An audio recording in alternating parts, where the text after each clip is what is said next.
গভীর রাতে বিধ্বংসী অগ্নিকাণ্ড, ঘটনাস্থলে বিধায়ক তাফাজ্জল হোসেন।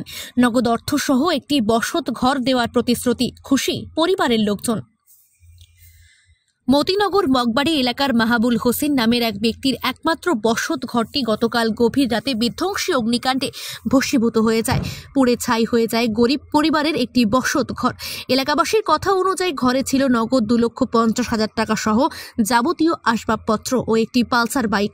জরুরি নথিপত্রগুলি রক্ষা করতে পারেনি বাড়ির মালিক। শনিবার গভীর রাতে বক্সনগর বিধানসভা সোনামুড়া থানাধীন মতিনগর গ্রাম পঞ্চায়েতের 5 নম্বর ওয়ার্ডের মঠবাড়ি এলাকার জুলফু মিয়ার ছেলে মাহাবুল হোসেনের বাড়িতে এই ঘটনাটি ঘটে।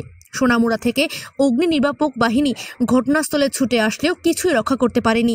এই ঘটনায় আবারও দাবি উঠেছে বক্সনগরে অবিলম্বে ফায়ার স্টেশন নির্মাণ করা হোক। সোনামুড়া ফায়ার স্টেশনে ফোন করার পরেও সঠিক সময়ে ফায়ার সার্ভিসের গাড়ি ঘটনাস্থলে এসে পৌঁছতে পারেনি। এদিন রাতে মাহাবুল হোসেনের বাড়িতে কিভাবে আগুন লেগেছে তা কেউই সঠিকভাবে বলতে পারছে না। তবে বাড়ির মালিক মাহাবুল হোসেনের কথা অনুযায়ী জানতে পারা যায়, রাতে খাওয়া দাওয়ার পর গভীর রাতে হঠাৎ একটি বিকট শব্দ করে আগুনের টুকরো তার গায়ে এসে পড়ে। পরে দেখতে পায় ঘরে দাউ দাউ করে আগুন জ্বলছে। কোনো রকমে দরজা খুলে এসে চিৎকার করতে এলাকার লোকজন ছুটে আসে, কিন্তু তার বাড়ি পাহাড়ি এলাকায় হওয়ায় আগুন নেভাতে ব্যর্থ হয় এলাকাবাসী। বাড়ির লোকজন কোনো রকমভাবে নিজেদের প্রাণ রক্ষা করেছেন ঠিকই, কিন্তু ঘর থেকে কিছুই বের করতে পারেননি। চোখের সামনে ঘরের সব কিছুই ভস্মীভূত হয়ে যায়। এলাকাবাসী এগিয়ে এসেছিলেন সাহায্যের জন্য, কিন্তু বিধ্বংসী আগুন নেভানো তাদের পক্ষে সম্ভব হয়নি। ছিল না তাদের কাছে জল, তাই প্রায় আধা ঘন্টার বেশি সময় তারা তাকিয়ে থাকা ছাড়া কিছুই করতে পারেনি। কারণ এই সময়ের মধ্যে অগ্নি নির্বাপক বাহিনী ঘটনাস্থলে পৌঁছতে পারেনি।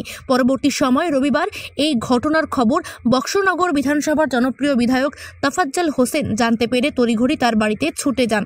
পরিবারের খোঁজখবর নিয়ে নগদ 10,000 টাকা সহ সরকারি সহযোগিতার মাধ্যমে একটি বসত ঘর দেওয়ার প্রতিশ্রুতি দেন। এই প্রতিশ্রুতি পেয়ে পরিবারের লোকজন একটা স্বস্তি পান। বক্সনগর প্রতিনিধির রিপোর্ট, নিউজ অবিকল। কিভাবে আগুন লাগছে? কালকে আমি ভাই আর আমার ভাই আসি নামাজ পড়িয়েছে, হ্যাঁ গেছি কি হ্যাঁ করো, আমি ডাক দিয়েছি কারণ নাই করো, মারে করছি দুগা বাতানো, তো আমি সুগত বই বই খাইছি। খাওয়ানোর পরে খাইয়ে মারে করছি থাল বাসন দিল নিয়ে চেকিয়ে করতো। এবার আমি ঘুমাই গেছি, দরজাটা বাড়ি রাত্রে 1টা বাজে না 12:30 বাজে বাজবে। এরপর আমার আগুনটা আছে না, ছিটকা মারি কেন আসলাম আমি ঘুমাই না 8টা। তারপর আইনা দিয়ে দেয় না আগুন আজকা কি তারিখ কি কামড় দিল এমনি চোখ মুলি উর্মি চাই দে হওয়ার না হয়ে গেছে, এখন চোখ মুলি চাই দে দুনিয়া জ্বলি যেতে সেরকম আমি চিল্লা হাল্লা শুরু করছি।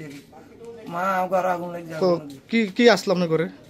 আমার দেয় না সাইকেল আসিল, ফ্রিজ আসিল, গড্ডাস আসিল, আলমারি আসিল, খাট আছে দোনা ফাঁকা টাকা বহুত কিছু বহুত কিছু। আপনার এমএলএ কি আশ্বাস দিছে? এমএলএ যখন বর্তমান 10,000 টাকা দিয়ে গেছে করতেছে, আমি একটা ঘর পাইছি, আরেকটা ঘর কাটা একটা কাঠ পাইলে তুমি ব্যবস্থা করে দিই, আমি একটা সুবিধা চলাইতাম। আমার গাড়ির ইডিং মেশিন এর টাকাটুকু আছিল আমার কাছে, এলে আমার কাছে রাখছি না, এর কাছে দিয়ে দিছি।